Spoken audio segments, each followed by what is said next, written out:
আসসালামু আলাইকুম। Exam point বিডিতে তোমাদের সবাইকে স্বাগতম। প্রিয় এইচএসসি 2026 সালের শিক্ষার্থীরা, তোমরা যারা এবার 2026 সালে এইচএসসি পরীক্ষা দিয়েছো, তোমাদের জন্য কিছু গুরুত্বপূর্ণ টপিকস নিয়ে আজকে আলোচনা করব। তো সেই টপিকসগুলো হলো এমসিকিউ সিকিউ মিলিয়ে তোমাদের পাস নাকি আলাদা আলাদা পাস। এই বিষয়টি কিন্তু তোমরা অনেকে আমার কাছ থেকে জানতে চেয়েছো। আজকে এই বিষয়টি আমি ভিডিওর মাধ্যমে ক্লিয়ার করব। তোমরা অবশ্যই ভিডিওটি না টেনে পুরোপুরি দেখার চেষ্টা করবে।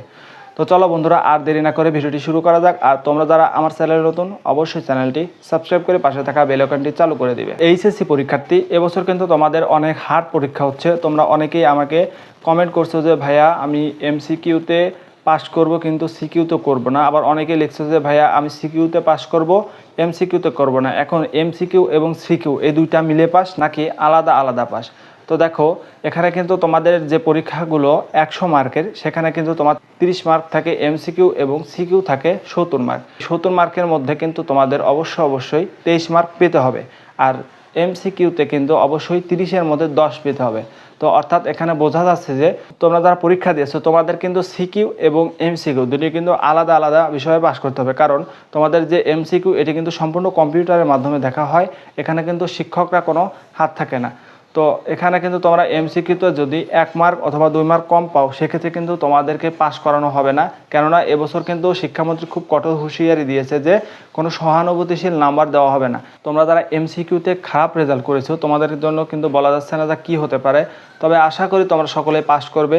তো এমসিকিউ এবং সিকিউ এই দুটি কিন্তু আলাদা আলাদা পাস। এখানে কিন্তু সম্পূর্ণ আলাদা আলাদাভাবে পাস করতে হবে। পরীক্ষাগুলো তোমাদের 75 মার্কের হয়, সেখানে কিন্তু থাকে 25 মার্ক এমসিকিউ এবং 50 মার্ক কিন্তু সিকিউ থাকে। 25-এর মধ্যে তোমাকে কিন্তু 8 পেতে হবে।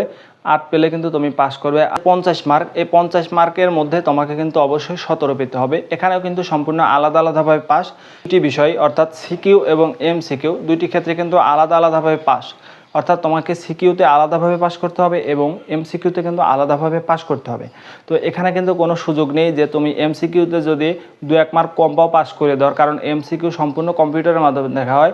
আর তোমাদের যে সিকিউ, এখানে 2-1 মার্ক কম পেলে শিক্ষকরা সেটি কিন্তু পুষিয়ে দিতে পারবে, কারণ শিক্ষকরা চায় না কোনো ছেলের জীবন নষ্ট হোক।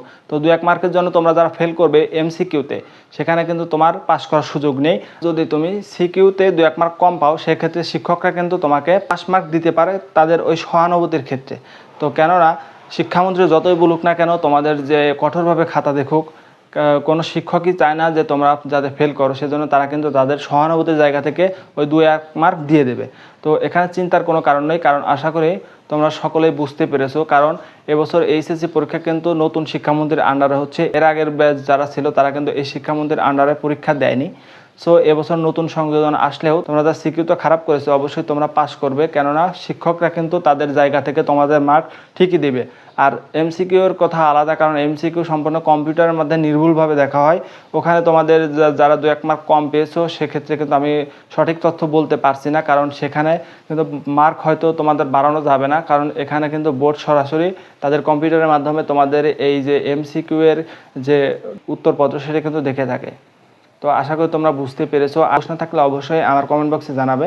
আর তোমরা কে কোন বোর্ড থেকে পরীক্ষা দিচ্ছ, অবশ্যই কিন্তু সেটা কমেন্ট বক্সে জানাবে। তো আমি আশা করি তোমাদেরকে বোঝাতে পেরেছি, কারণ তোমরা অনেকেই প্রশ্ন করেছো যে সিকিউ এমসিকিউ মিলে পাস নাকি আলাদা আলাদা পাস। তো আমি তোমাদেরকে আবারও বলছি, এমসিকিউতে আলাদা পাস করতে হবে এবং সিকিউতে কিন্তু তোমাকে আলাদা আলাদাভাবে পাস করতে হবে। তো এই ছিল আজকে তোমাদের জন্য গুরুত্বপূর্ণ একটি টপিকস। তো পরবর্তীতে আমাদের যে কোনো আপডেট আসলে অবশ্যই এক্সাম পয়েন্ট বিডিতে জানানো হবে, তোমরা কিন্তু সেটি দেখে নেবে। তো তোমাদের সকলকে অসংখ্য ধন্যবাদ পুরো ভিডিওটি দেখার জন্য। আর ভিডিওটি যদি ভালো লেগে থাকে, অবশ্যই তোমার বন্ধুদের মাঝে ভিডিওটি শেয়ার করে দেবে। আজকের মতো ভিডিওটি এখানে শেষ করছি। আল্লাহ হাফেজ।